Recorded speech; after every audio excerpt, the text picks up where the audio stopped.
Que le Seigneur vous bénisse. Encore une fois, on est content d'être des vôtres aujourd'hui. On est content que pour ceux et celles qui sont en présentiel et également pour la technologie qui permet que vous puissiez également vous connecter à nous le dimanche matin. Vous savez, on est dans une série de messages qui s'appelle Enraciné. Mais avant même que je rentre dans Enraciné, il y a deux annonces que j'aimerais faire. Dans un premier temps, j'aimerais demander à l'Église vraiment de prier pour notre directeur de musique, Joël Campbell, et également sa femme, Marcia, que Joël a perdu sa mère au courant de la semaine. En fait, la semaine passée, puisque le dimanche, c'est le premier jour de la semaine. Donc, vraiment de tenir, en fait, ce couple en prière et la famille en prière par rapport à ce qu'il traverse dans ces moments difficiles. Et quand je l'ai appelé, je lui ai dit, ma femme et moi, on lui a dit que on n'a seulement qu'une mère. Et vous savez, on a célébré, on a honoré les mamans la semaine passée. Et ce qu'on croit, c'est qu'une maman n'est pas remplaçable. Donc, vraiment de le garder en prière. Peut-être que vous ne le connaissez pas. C'est lui qui orchestre tout ce que vous voyez sur le podium au niveau de tout ce qui est musical ou bien instrumental et même au niveau du service au complet. Donc, je vous demande vraiment de le tenir en prière par rapport à cela. Et deuxième des choses, c'est que je pourrais pas, moi, garder cela sous silence. J'aimerais honorer, en fait, ma femme ce matin, parce que c'est son anniversaire de mariage, son anniversaire de naissance. On dirait que j'ai hâte au 21 octobre, son anniversaire de naissance. Et je voudrais vraiment lui souhaiter un joyeux en fait anniversaire de naissance. Je vais leur demander de venir. Peut-être qu'il y a des gens qui ne savent pas. Je sais qu'elle n'aime pas ça, mais je vais leur demander de venir. Peut-être qu'il y a des personnes qui ne savent pas que c'est elle que Dieu m'a donnée.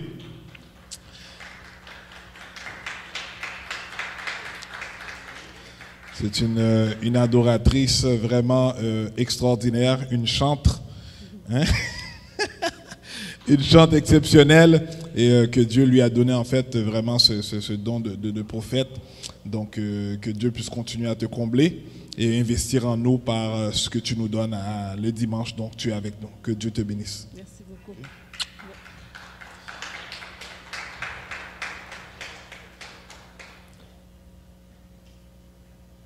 On est vraiment, en fait, on parle vraiment d'enraciner, comme qu'on parle vraiment d'enraciner. On désire que chaque personne puisse être recherchée à s'enraciner à l'intérieur de Jésus-Christ. À l'intérieur de Jésus-Christ, on veut être enraciné en Jésus-Christ. En Jésus-Christ. Si vous pouvez dire, je veux être enraciné en Jésus-Christ. Vous qui êtes ici avec moi et si vous regardez en ligne, écrivez dans l'espace de clavardage, je désire être enraciné en Jésus-Christ.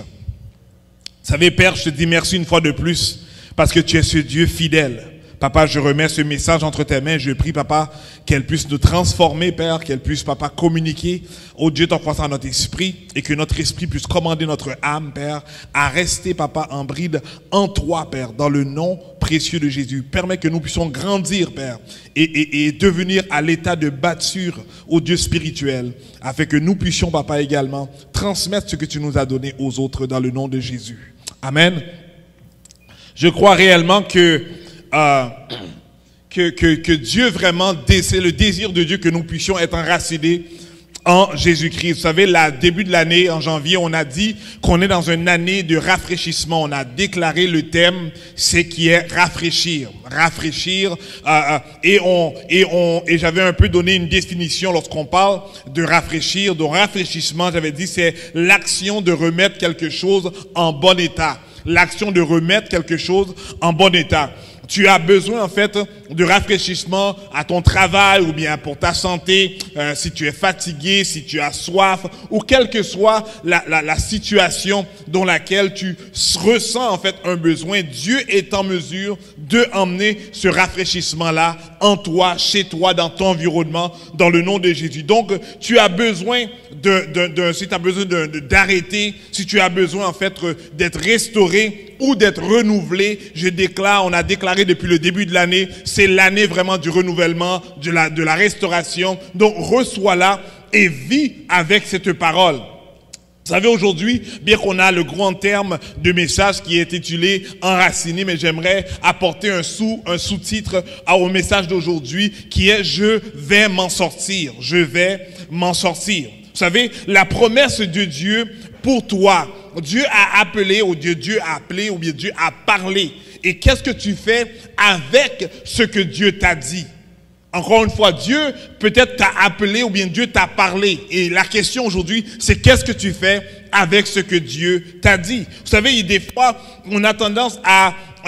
il y a des gens vraiment qui recherchent tout simplement à entendre en fait une voix audible qui vient dans l'oreille et qui vont dire « Oui, Dieu m'a parlé ». Mais j'aimerais vous faire savoir que Dieu parle de diverses manières et de la manière qu'il parle aujourd'hui depuis en fait depuis qu'il a quitté, qu'il a eu l'ascension de Jésus-Christ, il a laissé en fait les apôtres dans le but qu'ils puissent maintenant enseigner à les autres ou bien aux autres personnes qui vont venir, les disciples, les paroles ou les yogias de Jésus, les paroles de Jésus. Donc, et qu'aujourd'hui en fait avec cette transmission de ce que Jésus-Christ avait donné en fait aux disciples qui sont devenus des apôtres, qu'ils ont commencé à instaurer l'église et qui ont commencé à faire avancer le royaume de Dieu. Donc, il a fait en sorte que les parler ou bien les dires des apôtres maintenant sont constitués, sont devenus en fait des livres. Des livres sont devenus des lettres en fait qui sont après devenus des livres. Mais on voit que leur désir c'était de transmettre l'information, transmettre la formation, transmettre les paroles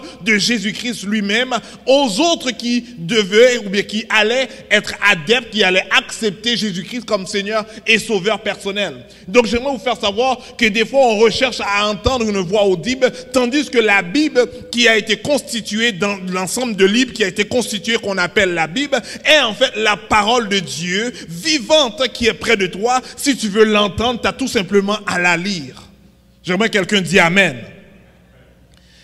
Et pourquoi on dit cela? C'est pas que nous voulons négliger le fait que Dieu peut nous parler de manière audiblement, il peut nous parler par un songe, il peut nous parler par une vision, mais nous voulons tout simplement vous faire savoir que si tu recherches à savoir ce que Dieu dit, va dans le livre qu'il nous a laissé. Et vous savez, ce livre, si nous parlons, si nous enseignons par rapport à la Bible, nous allons voir comment que ce livre est un miracle en elle-même, parce que le monde a essayé de la détruire, mais jusqu'à présent, elle existe encore et elle demeure le best-seller des livres au travers le monde, le livre qui a été écrit en plus de langues que tout autre livre qui existe encore aujourd'hui. Et des fois, nous allons dire, mais pourquoi que des gens pensent ou disent que Jésus-Christ était une fable? Vous savez, le plan de Dieu pour chaque être humain après sa naissance, c'est que ce jeune ou cette jeune puisse maintenant grandir. C'est qu'il grandisse et qu'il devienne en fait un homme ou une femme mature. Et je répète, chercher Dieu implique trois choses. Premièrement, implique apprendre sa volonté. Deuxièmement, de lui obéir. Et troisièmement, d'avoir confiance en ses promesses. Je répète, rechercher Dieu ou rechercher Dieu implique trois choses. C'est apprendre sa volonté, c'est de lui obéir et également de faire confiance en ses promesses. Dans le livre de 2 Corinthiens 5, verset 17, il nous est dit, « Si quelqu'un est en Christ, il est une nouvelle créature. Les choses anciennes sont passées, voici toutes choses sont devenues nouvelles. » Lorsque nous parlons ici de nouvelles créatures, on le dit, et peut-être des fois vous allez dire, mais André qui répète souvent, il répète, c'est parce qu'on a compris dans le système analytique qui nous fait comprendre qu'une personne arrive à capter un message seulement lorsqu'elle, en général, c'est lorsqu'elle entend une information 7 fois. Et lorsqu'on parle maintenant de nouvelles créatures, nous parlons en fait de nouvelles créations. Et en grec, elle définit cela comme une nouvelle espèce, comme un nouveau type d'homme. Et c'est pour cela, lorsqu'on dit que, lorsque je dis que je suis cette nouvelle créature, je ne suis pas, en fait, ce Ricardo qui a été un peu mis à nouveau, bien qui a été arrangé pour bien paraître. Vous savez, lorsqu'on regarde un peu dans le contexte de la mode, on va voir, en fait, qu'on peut faire une transformation de visage de l'individu pour la faire paraître totalement ce qu'elle ne ressemble pas en jour après jour. Mais lorsque nous parlons ici de cette nouvelle création, c'est que Dieu vraiment a changé, en fait, n'a pas eu besoin de prendre de ce qui est ancien, mais vraiment a emmené quelque chose de totalement nouvel en nous. Totalement nouvelle. On va voir que Jimmy Swaggart va nous dire que les choses anciennes ne sont plus utilisables par rapport à tout ce qui est donné de nouveau maintenant par Jésus-Christ. Donc il n'y a rien d'ancien qui est maintenant utilisé dans cette nouvelle nature, dans cette nouvelle création dont nous sommes. Vous savez, toutes les choses anciennes sont passées. C'est pour ça que nous comprenons que la Bible va nous faire comprendre que même lorsqu'on désire plaire à Dieu par rapport à qui nous sommes, par rapport à notre état charnel, il dit qu'on ne peut même pas arriver à lui plaire. Il faut vraiment utiliser notre être spirituel dans le but de plaire à Dieu. Vous savez, c'est pour cette raison que l'homme spirituel doit apprendre à vivre par la foi. La foi doit devenir, en fait, doit venir de la parole de Dieu. La foi donne aux fils ou aux filles, en fait, donne en fait cette assurance, cette espérance que nous pouvons seulement retrouver en Dieu. Vous savez, et je faisais un peu de lecture par rapport à vouloir comprendre un peu c'est quoi la différenciation qu'il y a entre espérer et l'espoir, entre avoir de l'espérance et avoir de l'espoir. Parce que pour moi, André, il y avait une similitude entre les deux. Mais lorsqu'on parle d'espoir, un croyant, en fait, oui, peut avoir de l'espoir. Mais par contre, cet espoir, elle est satisfaite par ses émotions. Elle est satisfaite par son sentiment. Elle est satisfaite par rapport à ce qu'elle vraiment désire au niveau humain. Et elle dit que cet espoir peut arriver à ce que, exemple, si une affaire ne se produit pas, ne se réalise pas, ou bien si, exemple, ton état commence à changer, ta situation change, donc tu as tendance maintenant à peut-être perdre l'espoir, ou bien ne pas perdre l'espoir, ou bien mettre cet espoir de côté par rapport, en fait, à ton sentiment, par rapport à tes émotions. Mais lorsque nous parlons d'espérance ici, la Bible va nous faire comprendre que l'espérance que nous avons n'est pas sur l'affaire, n'est pas sur la chose, n'est pas sur ce que nous désirons, mais elle est en réalité sur Dieu. Et c'est pour cela que cette espérance ne change pas, puisqu'elle a cette fondation en Dieu et que nous croyons que c'est Dieu qui va faire en sorte que nous puissions voir ou réaliser ou bien concrétiser en fait peut-être l'espoir dont nous avions. Mais nous devons marcher par espérance. C'est ça que lorsque nous parlons de foi, elle est vraiment en corrélation avec cette espérance que nous avons en Jésus-Christ. Mais des fois, nous pensons que nous devons avoir l'espérance dans une affaire. Mais en réalité, notre espérance doit être en Jésus-Christ. Vous savez, dans le livre de Proverbes 3, le verset 5 à 8 va nous dire « Confie-toi en l'Éternel de tout ton cœur et ne t'appuie pas sur ta sagesse. Reconnais-le dans toutes tes voies, il aplanira tes sentiers. Ne sois point sage à tes propres yeux, crains l'Éternel et détourne-toi du mal. Ce sera la santé pour tes muscles et un rafraîchissement pour tes os. » Donc on voit ici des fois, et l'autre jour je pense que je parlais avec mes enfants ou bien mes fils, je disais, tu sais quoi, des fois on essaie à savoir qu'est-ce qui peut m'emmener un changement ou bien qu'est-ce qui peut m'emmener un bien-être ou bien qu'est-ce qui peut faire en sorte que je puisse vivre le succès, qu'est-ce qui fait en sorte que je puisse être dans ce bonheur. Et très souvent, on cherche ailleurs, tandis que dans la Bible, elle nous indique ce que nous pouvons faire, la manière dont nous devons vivre, dans le but, en fait, de réaliser et d'expérimenter toutes ces choses-là qui sont, en fait, à notre portée, puisque ces bénédictions spirituelles-là ne vont pas être données, dans un temps futur. La Bible va nous dire que toutes les bénédictions ont déjà été données depuis la fondation du monde. Elle est disponible et disposée à faire en sorte que nous puissions en fait le vivre dans le moment où est-ce que nous comprenons et nous commençons à appliquer les principes, les principes de la parole de Dieu. Et c'est pour ça que nous disons que lorsque nous parlons en fait d'être enraciné, il est très important d'être enraciné en Jésus-Christ, c'est-à-dire de s'approprier les valeurs de Christ et de faire en sorte que je puisse maintenant les mettre en application dans le but que je puisse voir en fait la transformation, je puisse voir ce rafraîchissement, je puisse voir ce changement qui s'opère dans tous les jours dans ma vie parce que je reste branché en Jésus-Christ et c'est de lui provient en fait toute transformation ou rafraîchissement ou changement. savez, Néhémie était les chansons du roi Artaxerxès et qui devint en fait plus tard le gouverneur de Juda après le retour de l'exil de Jérusalem. Mais Néhémie signifie en fait l'Éternel a consolé.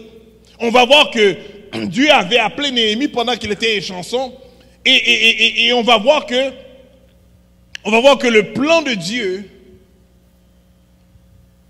le plan que Dieu avait pour Néhémie, ou bien le plan que Dieu avait pour ses serviteurs ou ses servantes, ou bien les hommes ou les femmes de Dieu, on va voir qu'elle se concrétise toujours. On va voir que la délivrance du peuple d'Israël en Égypte fut également accomplie par une parole de prophétie. Des fois, on a tendance à oublier que dans l'Ancien Testament, lorsque nous lisons l'histoire, et qu'à un moment donné, nous voyons le changement, ou bien nous voyons le salut, ou nous voyons la délivrance, ou bien nous voyons cette transformation que Dieu fait au travers le peuple, nous oublions qu'avant même que cette transformation-là fût, Dieu avait déjà apporté, avait déjà donné une parole. Et c'est pour cela qu'au préalable, dans le début du message, j'ai dit, vous avez reçu une parole de Dieu, qu'est-ce que vous faites avec cette parole? Vous savez, et nous voyons que du fait que Dieu avait parlé par rapport à une parole, avait donné, avait déclaré, avait dit quelque chose, ça fait en sorte qu'à un moment donné, le peuple de Dieu était en mesure de voir la délivrance ou de voir le salut par rapport à l'histoire qui se produisait. Donc la délivrance d'Israël a été prophétisée et on a vu l'accomplissement par rapport à cette parole de prophétique. On va voir également le plan que Dieu a pour toi, en fait, doit se réaliser parce qu'on voit que c'est un principe qui se répète à l'intérieur du livre de la Bible. On va voir que le plan de la naissance et de la mort et de la résurrection de Jésus-Christ fut également, en fait, prophétisé et on a vu cet accomplissement-là. Dieu dit, en fait, Dieu dit que la Bible va nous dire que lorsque Dieu parle, lorsque Dieu dit quelque chose, elle se concrétise, elle s'accomplisse. Et c'est pour cela qu'il est très important entre vous et moi, qu'on puisse maintenant rechercher à savoir qu'est-ce que Dieu dit. Parce que si c'est mon frère qui l'a dit, c'est ma soeur qui l'a dit, c'est mon ami qui l'a dit, si c'est mon supérieur qui l'a dit, si c'est un étranger qui dit quelque chose, la parole peut arriver et peut également ne jamais se concrétiser. Mais par contre, si Dieu te dit quelque chose, tu peux attendre là, tranquille, patiemment, elle va se concrétiser quand même dans ta vie. Vous savez, j'ai dit au préalable qu'on doit rechercher Dieu. Et je vais vous donner 3 manières qu'on doit rechercher Dieu. Donc, j'aimerais que tu puisses dire maintenant à ton voisin ou bien écrit dans le chat, je te conseille de chercher Dieu. Je te conseille de chercher Dieu. Vous savez, de chercher Dieu, c'est un engagement. C'est une décision que nous prenons à chercher Dieu et on doit être assidu à vraiment être à la recherche et de rechercher notre Dieu Tout-Puissant dans la parole de Dieu, dans l'étude de la parole de Dieu, dans la prière, dans l'adoration, etc., etc. Vous savez, Néhémie, parce qu'il cherchait Dieu, on va voir que la faveur de Dieu est venue dans sa vie. Et c'est pas une chose étrange lorsqu'on recherche Dieu, lorsqu'on veut savoir, lorsqu'on recherche à appliquer la parole de Dieu, lorsqu'on recherche à mettre en application ce que Dieu nous dit, c'est tout à fait normal que la faveur de Dieu vienne et se manifeste dans ta vie. Vous savez, aujourd'hui, on va dire que oui, j'aimerais avoir la grâce de Dieu. Mais tandis que dans l'Ancien Testament, la Bible va nous faire comprendre la parole prophétique qui a été dite au travers David. Elle va nous dire que la grâce, en fait, nous accompagne tous les jours de notre vie. Et très souvent, on recherche cette grâce, mais on ne comprend pas que la grâce, elle est déjà là. Aussi longtemps que tu appliques, aussi longtemps que tu mets en application, en fait, les valeurs chrétiennes, tu mets en application les rudiments les principes que Dieu veut que tu mettes dans ta vie à tous les jours. La parole de Dieu nous fait comprendre que cette grâce, cette faveur t'accompagne. Et c'est comme si que Néhémie avait compris cela. Donc même lorsqu'il était en captivité, il était serviteur du roi, mais il continuait en fait à appliquer en fait les valeurs chrétiennes où est-ce qu'il était et recherchait son Dieu de manière intentionnelle, de manière vraiment, de manière dédiée à ce que en fait il s'attend que Dieu puisse faire quelque chose pour lui. Et la Bible nous fait comprendre que la grâce, la faveur de Dieu accompagnait Néhémie. Nous voyons que David va nous dire dans le psaume 23, comme tout à l'heure, que le bonheur et la grâce m'accompagneront tous les jours de ma vie, ou le bonheur et la grâce va me poursuivre tous les jours de ma vie. Vous savez, il y a 3 types de disciples, 3 types de personnes qui viennent à l'église. Il y a une personne qui est curieuse, il y a une personne qui est convaincue. Après d'être curieux, il entend des paroles, après ça il devient convaincu de ce qu'il entend. Et il y a celui, en fait, lorsqu'il a fini d'entendre ce qu'il a entendu et il a commencé à le comprendre, maintenant s'engage, il est engagé maintenant à se dévouer pour, en fait, ce Jésus-Christ. Il y a ces 3 types de disciples-là. Et très souvent, on devrait nous se poser la question, dans quel niveau je me retrouve? Est-ce que je suis seulement curieux? Est-ce que je suis seulement convaincu? Ou bien est-ce que j'ai décidé maintenant de m'engager dans cette vie qui s'appelle en fait cette vie de disciple, cette vie de croyance? Vous savez, la foi, dans son essence, c'est une personne qui est convaincante, persuadée. Dieu est celui qui persuade. Donc on est persuadé de qui Dieu est dans la personne de Jésus-Christ. La foi, c'est faire confiance. La foi est déjà, mais ne l'est pas encore. La foi est déjà, mais ne l'est pas encore. Parce que la foi nous demande de croire en quelque chose qui n'est pas encore, qui ne s'est pas encore manifesté, mais c'est parce que je crois dans la parole de Dieu, même lorsque je ne la vois pas se manifester, je crois quand même qu'elle va venir et qu'elle va se concrétiser. Vous savez, c'est ça l'homme spirituel, l'homme qui vit par l'esprit, l'homme qui vit par son être spirituel, par cette nouvelle identité, l'homme qui vit par cette nouvelle créature dans laquelle tu es, c'est l'homme qui a ce désir maintenant de faire plaisir à Dieu en marchant par la foi, en marchant non par les choses qu'il voit ou qu'il comprend, mais en marchant par la parole de Dieu qui la donne une conviction de qui Dieu est et qu'est-ce que Dieu peut faire dans ma vie. Et c'est pour cela, même lorsque je ne vois pas que les choses vont de mieux en mieux, mais je continue à espérer en Jésus-Christ qui est en fait mon espoir et qui va faire en sorte que je puisse voir le changement se manifester dans ma vie. Vous savez, il n'y a aucune histoire dans la Bible, nous voyons peut-être mot par mot, chapitre par chapitre, verset par verset, mais lorsque nous lisons, lorsque nous comprenons la chronologie du temps de l'histoire de la Bible, nous allons voir que des fois Dieu a attendu de nombreuses années avant de agir en faveur de son peuple. Et très souvent, on s'attend que Dieu puisse agir du jour au lendemain. Et lorsqu'il n'agit pas demain, on dit, ok Seigneur, au moins après-demain ou bien la semaine prochaine, lorsqu'il n'agit pas, on se pose la question, est-ce que Dieu nous écoute? Est-ce que Dieu est là? Mais si on comprend de manière chronologique le temps de la Bible, nous allons voir que Dieu agit en sa faveur dans son temps lorsqu'il veut, et le moment qu'il agit était le meilleur moment qu'il devait agir et intervenir dans la situation du peuple d'Israël. Et nous devons nous savoir que nous devons avoir cette patience au travers de la situation dont nous vivons, et même dans cette patience, demander à Dieu qu'est-ce que je dois apprendre dans ce que je traverse, parce qu'il y a toujours une leçon à apprendre au travers de notre circonstance, et lorsque je vais l'apprendre, des fois, ce que j'apprends est peut-être pas maintenant merveilleux, pas maintenant de situation que c'est joyeux ou bien t'es content, mais par contre, elle va être utile pour qui? Utile pour toi, et utile également pour ton frère ou ta sœur, qui peut-être en fait va passer au travers la même circonstance, que tu vas être en mesure de le conseiller, de lui faire savoir qui est ton Dieu au milieu de la situation dans laquelle tu as vécu, et donner maintenant renfort, donner maintenant un espoir, une espérance à cette personne-là en Jésus-Christ, car s'il l'a fait pour toi, il peut également le faire pour moi. Vous savez,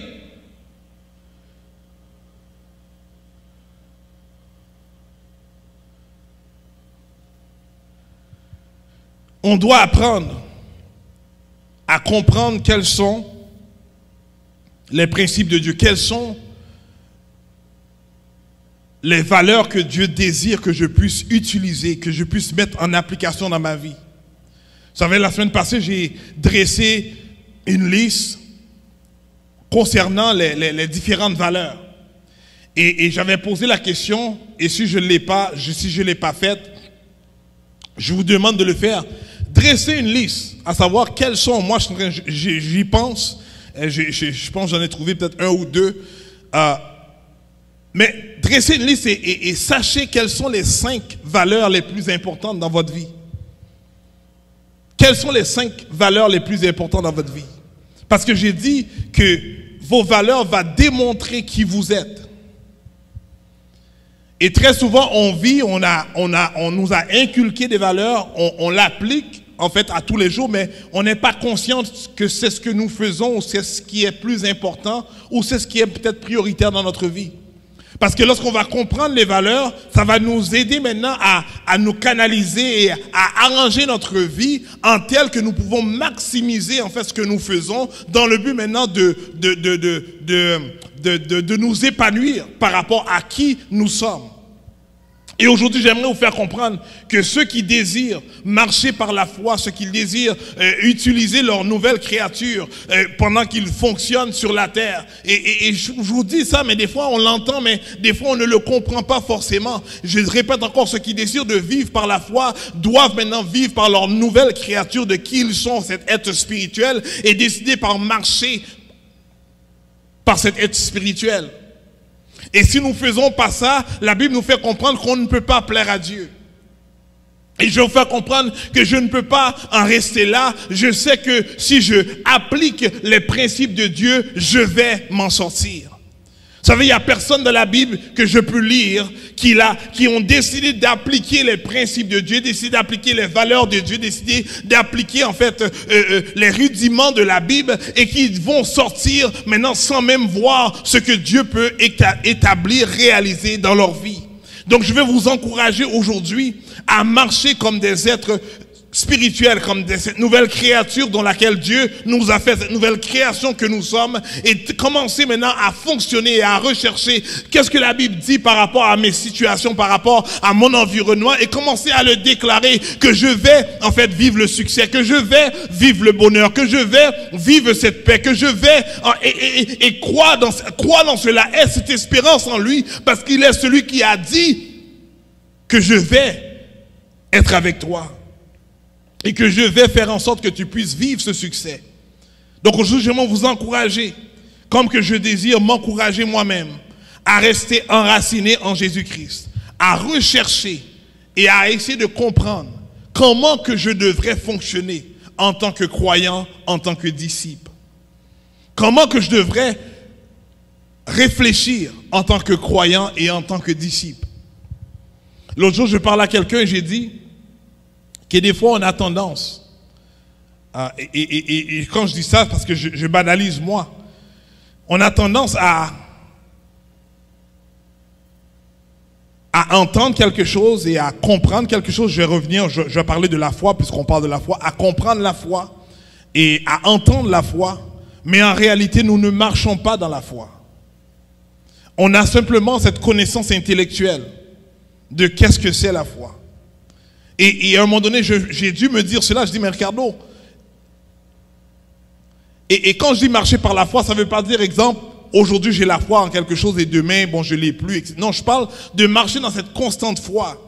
Moi, je peux avoir la foi aujourd'hui, mais demain, on dirait elle jongle. Est-ce que je suis sûr? Est-ce que je ne suis pas sûr? Il y a plein de données, il y a plein de chiffres, tu sais, j'analyse et je me dis, bon, à la fin, c'est quand je dis, ok, Seigneur, je ne vois pas, je veux te faire confiance. Mais en principe, celui qui marche dans la foi ne calcule pas. Sa première réaction, c'est de vraiment mettre sa confiance en Dieu et en recherchant qu'est-ce que Dieu dit dans la situation et maintenant s'accrocher à cette parole-là, parce que c'est cette parole-là qui va être, comment dirais-je, qui va être ce gaz que nous mettons sur ce feu, qui va faire en sorte que le feu puisse rester et demeurer, en fait, fort, de manière intense. Et aujourd'hui, quelle est la parole que vous avez reçue? Quel est ce message que vous avez reçu? Quel est ce verset que peut-être Dieu t'a donné en début d'année ou bien au courant de l'année? Sur quoi tu te tiens? Est-ce que tu te tiens sur ta pensée? Est-ce que tu te tiens sur ta manière de réfléchir? Est-ce que tu te tiens sur les conseils des amis? Sur quoi tu te tiens? Aujourd'hui, nous pouvons voir dans la Bible tous ceux et celles qui ont décidé de se tenir en Dieu, de se tenir en Jésus-Christ, malgré les situations difficiles. Mais ils ont cette espérance que leur finalité va être bienheureuse. Vous savez, lorsque Pasteur Daniel a mentionné l'histoire d'Étienne, on peut dire, mais je ne vois pas quelle histoire extraordinaire. À la fin, le type, il est mort. C'est quoi? Qu'est-ce qui est heureux?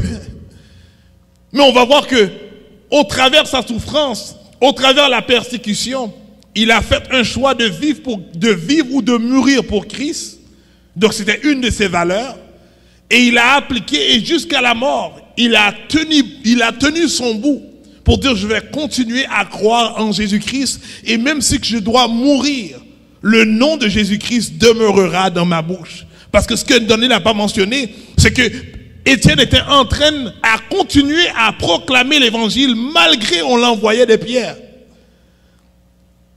Et c'était sa valeur pour lui. Il avait pris cette décision, il était engagé pour cela jusqu'à mourir pour Christ. Mais parce qu'il avait reçu une parole, une conviction. Aujourd'hui, quelle est votre conviction? Quelle parole que vous avez reçue? Sur quoi vous vous tenez qui vous aide maintenant à vivre le jour? Sur quoi vous vous tenez qui vous permet en fait à tenir la tête haut malgré que tu vois que tu t'enfonces, malgré que tu vois que tu vois pas en fait une porte de sortie? Qu'est-ce qui te tient? Qu'est-ce qui te soutient? Qu'est-ce qui te maintient? Aujourd'hui, j'aimerais vous encourager, on doit chercher une parole. Parce que c'est cette parole que Dieu va te donner, qui peut être cette parole qui va t'aider pour l'année 2022. C'est cette parole que Dieu t'a donnée qui va peut-être t'aider dans une situation que tu vas faire face peut-être dans 1 mois, dans 2 mois. Mais tu as besoin d'une parole dans le but que tu puisses appliquer ta foi en espérant dans la parole de Dieu. Et que tu vas avoir cette assurance que tu vas t'en sortir.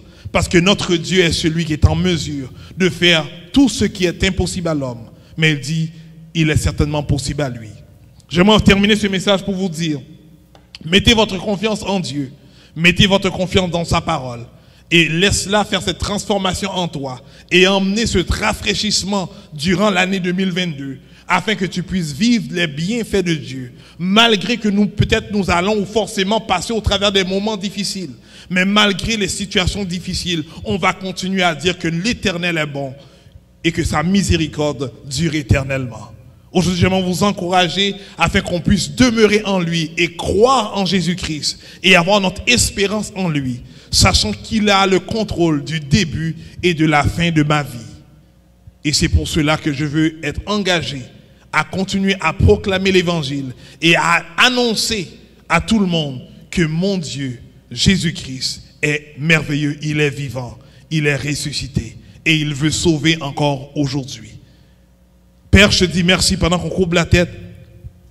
Merci Père parce que tu nous rappelles à tous les jours que nous ne sommes pas n'importe qui. Tu nous rappelles Père que tu nous as fait une nouvelle créature. Et que dans cette nouvelle création, Père, tu n'as pas utilisé de ce qui était ancien de moi, mais tu as fait quelque chose totalement de nouvel. Et que, Père, tu nous demandes de marcher par cette nouvelle création dont nous sommes. Père, donne notre esprit, donne, Père, pas notre intelligence, donne, Père, notre mentalité à comprendre, Père, à recevoir et à la comprendre et à la maîtriser. Afin que nous puissions, Père, nous défaire, Père, de fonctionner par la chair, mais que nous puissions fonctionner par l'esprit. Que nous puissions être, Père, l'homme, ô Dieu, la femme désirée par Dieu. Ô Père, ce que tu t'attends de nous, ô Père, comme que l'évangéliste Jétro avait prêché ou proclamé l'autre jour, Père, aide-nous à comprendre et qu'on puisse fonctionner, Père, par cette identité dans laquelle tu nous donnes. Nous voulons être enracinés en toi. Et être enraciné en toi nous permet, Père, de déclarer des choses et de le voir s'arriver. Nous permet, Père, d'imposer les mains et de voir le changement. Nous permet, Père, de marcher dans un territoire et prendre autorité, Père, et chasser des démons, Père, guérir des malades. Nous permet, Père, de faire au-delà, Père, de ce que nous pensons ou imaginons, Père. Mais aide-nous, Père, à marcher, Père, comme des êtres spirituels dans cette nouvelle créature dans laquelle tu nous donnes et déclarer ta parole dans nos situations. Et voir la transformation et le rafraîchissement de ce que tu peux faire. Nous déclarons dans le nom de Jésus que nous marchons dans cette nouvelle identité. Je déclare ce matin que nous marchons en tant qu'êtres spirituels. Je déclare ce matin que nous marchons par la foi. Je déclare ce matin que nous marchons par la parole de Dieu, par la parole de Christ qui est en nous. Et qu'elle puisse être pour nous cette espérance qui va faire en sorte que je ne peux pas rester là. Mais ma situation va changer. Ça va changer parce que Christ est avec moi. C'est dans le nom de Jésus que je prie. Amen. Passez une excellente semaine. Vous écoutez le Centre de Résurrection, une église qui donne la capacité à tout le monde d'aimer, de connecter, de servir. Passez une excellente semaine. On se voit la semaine Dieu voulant. N'oubliez pas de vous connecter. Vous savez, il commence à y avoir de moins en moins de personnes qui se connectent les mercredis. Et moi, je dis que c'est une chose essentielle. Et on comprend ceux qui sont au travail. Mais si vous avez du temps, connectez-vous. On veut vraiment qu'on puisse grandir en Christ. Et je veux également faire un appel à tous ceux et celles qui regardent encore, qui sont encore en fait à distance, qui regardent par YouTube. Je vous invite à venir en présentiel. La Bible dit qu'il est bon que des frères et des sœurs de demeurer ensemble, de venir dans la maison du Seigneur. Je vous encourage de venir. Si vous avez des problèmes de santé, etc., je comprends. Vous pouvez vous abstenir et continuer à regarder en ligne. Mais sinon, on vous attend en grand nombre. Venez chaque dimanche à partir de 9h, venir célébrer le nom de notre Seigneur et Sauveur Jésus-Christ ensemble, en communauté, afin qu'on puisse se connaître. Et si vous avez l'habitude de nous écouter, mais vous n'êtes jamais venu au Centre de Résurrection, ça serait un plaisir pour nous de faire votre rencontre, de mettre en fait un visage au nom, afin que nous puissions en fait se réjouir ensemble, fraterniser ensemble pour en fait l'avancement du royaume de Jésus-Christ. D'ici là, que Dieu vous bénisse. Encore une fois, passez une excellente semaine. À dimanche prochain, Dieu vous